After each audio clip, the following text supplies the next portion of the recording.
오늘은 마가복음 8장 14절에 17절의 말씀으로 바리새인들과 헤롯의 누룩 첫 번째라는 제목으로 하나님의 말씀을 나누고자 합니다. 본 말씀은 제자들이 떡 가져오기를 잊었음에 배에 떡 한 개밖에 그들에게 없더라. 예수께서 경고하여 이르시되 상가 바리새인들의 누룩과 헤롯의 누룩을 주의하라 하시니 제자들이 서로 수군거리기를 있는 우리에게 떡이 없음이로다 하거늘 예수께서 하시고 이르시되 너희가 어찌 떡이 없음으로 수군거리느냐? 아직도 알지 못하며 깨닫지 못하느냐? 너희 마음이 둔하냐?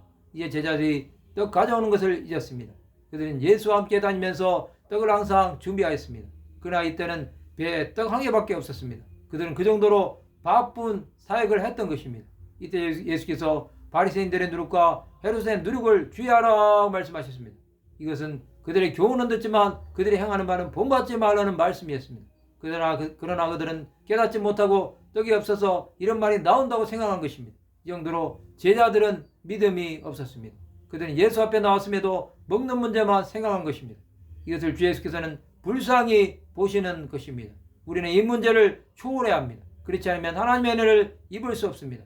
수많은 사람이 자신에게 있는 문제만 보는 것입니다. 그렇게 되면 하나님께서 원하시는 뜻이 무엇인지 깨닫지 못합니다. 예수는 사람이 하나님의 말씀으로 살기를 원하십니다. 그러나 육신의 문제에만 사로잡혀 있다면 주 예수를 바라볼 수 없습니다.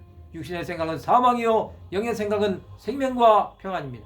우리는 영의 생각을 하는 자가 되어야 합니다. 그럴 때 하나님의 인도하심을 볼 수 있습니다. 예수 앞에 나온 제자들은 바리새인들이 하는 생각을 따라하지 말아야 합니다.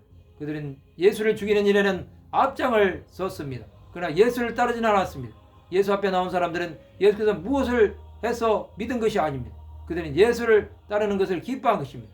예수는 바리새인들의 누룩을 말씀하시면서 그들의 행위를 보셨습니다. 그들은 하나님의 일에는 관심이 없었습니다. 그러나 사람의 일에는 빨랐습니다. 또 자신들의 이득을 챙기는 것에는 적극적이었습니다.